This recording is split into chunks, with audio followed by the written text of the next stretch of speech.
and welcome to my geekly opinion. I am Pip. We're up to issue 4 now, which is great. Sorry it's been a while since I did my last video. I've had a few things going on and haven't had the time to do them. So, this week I want to talk about something which has kind of been nagging at me a little bit. And again, it's a comic book thing, which is variant covers. For those of you who don't know, that's basically when there are more than one cover for a specific issue. And I'm really on the fence about this issue. There are some variants I really like. There are some variants I really just see as nothing more than them trying to get money out of us. When a variant on like a Hallmark thing, like issues 100, 200, 300, so on. Those, yep, cool. A variant on it, great.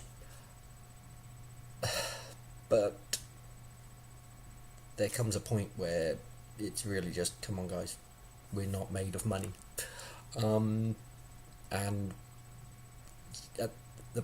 over the past year or so, both Marvel and DC have been really bad at this. I'm sorry if it's shaking. My handy cam's decided it doesn't want to work, so I'm having to film this off of my laptop, quite literally on my lap. So sorry if it shakes. When I say they've been at it really badly. Convergence had. I know I'm onto Convergence again. I will stop bashing it, I swear. Convergence had, I think it was 3 variants for each issue. I think maybe 4 for the first one. Not so bad. And they were majoritively 1 in 25, 1 in 75, 1 in 50, no, 1 in 25, 1 in 100, 1 in 50, something like that. Which is basically, to those who don't know, it's incentives to make retailers buy more, which kind of makes it harder for small independent comic book stores, like a lot of local comic book stores, to be able to get them.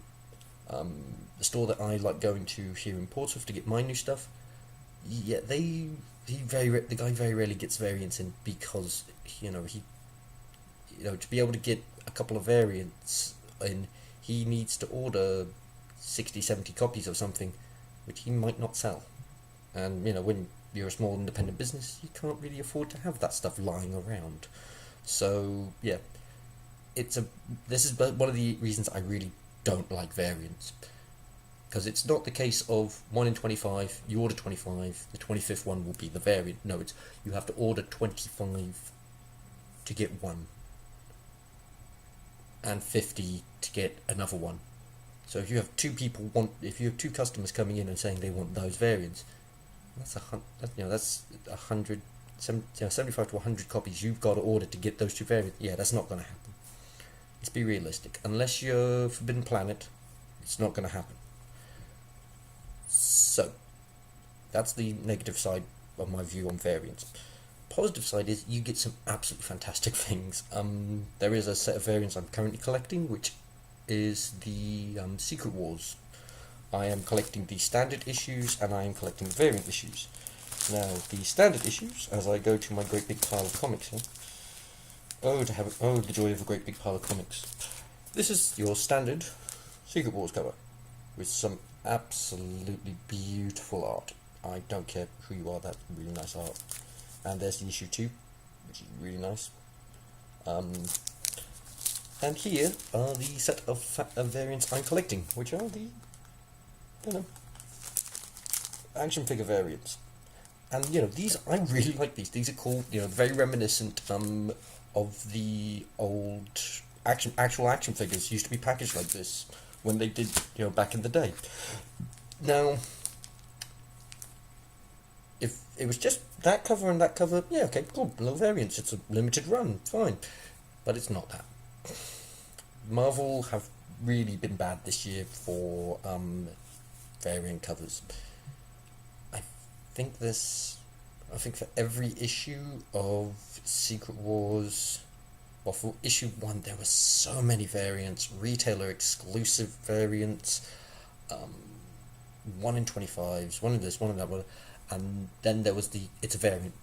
We just wanted to print a different cover for it, variant, making collectors and making it an absolute nightmare for collectors. Um, and yeah, I think it's a little bit extortionate, like hell at the moment. I'm collecting the standard covers and these. Now, that wouldn't be so bad if Marvel didn't decide to then make covers of these for all of the tie-in books as well.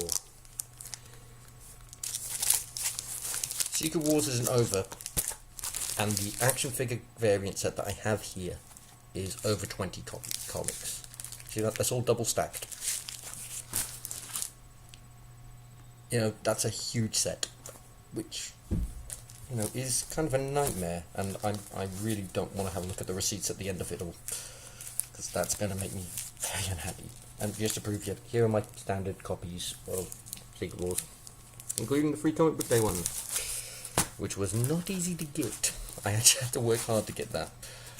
But yeah, okay, so yes, Marvel, bad on you, and bad on me for falling into it. Then you have DC.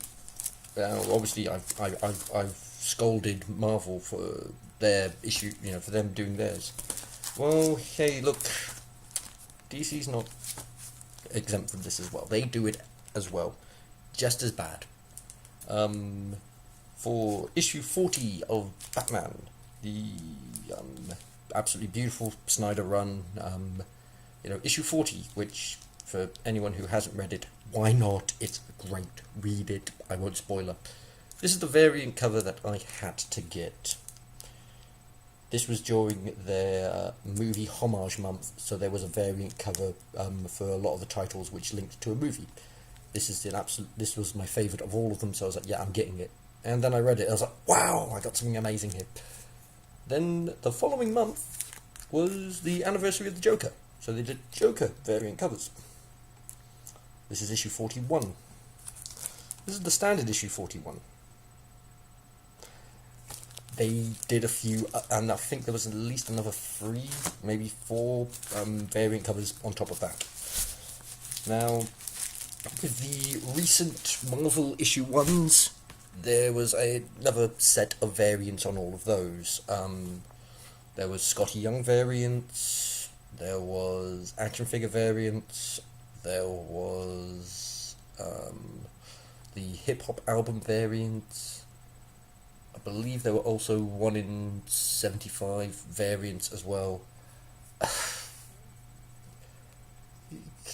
Come on, guys! Like 4 to 5 variants for every issue. I dare dread to think how many variants there are on Deadpool issue 1, which yes, I do have, and if people are interested to get my opinion on some of the new Marvel issue 1s, I will happily give it. I was going to wait a few weeks before I did anything like that, so I'll be happy to see what people think. But yeah, I'm torn. I don't know whether or not it's a variant of something is cool, and we should keep it, basically turn around and try to make comic book publishers realise that a different cover is alright, 10 different covers isn't. Looking where I buy and trade vintage and rare comics, variant covers are something I have to deal with a lot. And yeah, if it's a harder to find cover, then yeah, it's got a higher price. But all variant covers, all these really hard to get to variant covers, all they bloody do is make it so that the secondary market make more money off of you guys. Let's be honest here. Marvel, DC, Image not so much, but big publishers. You make variants at no real extra cost to yourself in the grand scheme of things. many of which don't have an additional cost to them, with the exception of a small selection of them, which people buy to then make a ton of money on afterwards. You know, you're actively you're actively taking money out of your pocket. Well, actually, you're taking money out of our pockets to put more money in our pockets. You know, like I've seen the half sketch variant of Secret Wars, which you could get for standard retail price if you were lucky enough to be one of the people that got it. I think that was the 1 in 100. I could be wrong, that by 1 in 150, something along those lines. I've seen that going for up to £70. 70. You know, it's kind of like, what the hell? You know, I've sold variant covers, you know, for twice what the normal would be. Is it because I'm trying to make money off of it? No, it's because that's the cost of it. You know, and it's weird that sometimes there's a variant of something for no apparent reason, and they'll have nothing to do with them. You know, there's things like the Deadpool and Harley Quinn. I have so many comics with Deadpool and Harley Quinn on the cover, but not in the comic. You know, it's redundant. You know, yeah, do variant covers for big events. Like the Death of Deadpool, I had 3 copies of that. You know, standard copy and 2 variants. I was happy. I think there was 5 in total. You know, it just makes it harder and harder for small local stores. So I say, I call this show my geekly opinion. I really should actually give an opinion on this. And I'm gonna say variant covers are a 50-50 split. In the standard, they're great. In the variant, not so bloody many, guys. Yeah. It's a simple thing. Let's not flood everyone up. Let's not make it so people can't enjoy comics because they can't afford to buy them later on. I have a friend who, as I showed you the issue for the movie homage month of this issue 40 Batman, I think he was nearly a month late to read Justice League of that month of issue 40 because he didn't want the Magic Mike tribute cover, which had all the guys of the Justice League shirtless, and he's just like, nah, I don't like the movie, I don't really need a comic book with everyone shirtless, I want a standard copy. And strangely enough, that's one of the few times when a standard issue has outsold the variant that I know of immediately. Who would have thought that, you know, comic book readers didn't want half-naked pictures of guys on their comics? I digress. Anyway, feel free to comment, tell me what you think. Happy to make an actual conversation out of this. And also, I'd like to hear from you guys what else you want to hear me talk about besides from just comics. You know, I'll give you 3 options, three mighty options for the next video. New DC TV shows, the new Marvel comic book line. Yeah, I know it's another comic book thing, but yeah, the new Marvel comic book line, or let's go with roleplay and live action. Yeah, tabletop and live action roleplay. I'm putting those. So those are your 3 options: DC TV, new Marvel comics, roleplay, and LARP. As always, this has been Pip, and this has been my geekly opinion. Thank you for watching. Ooh, God, this has been long. Bye.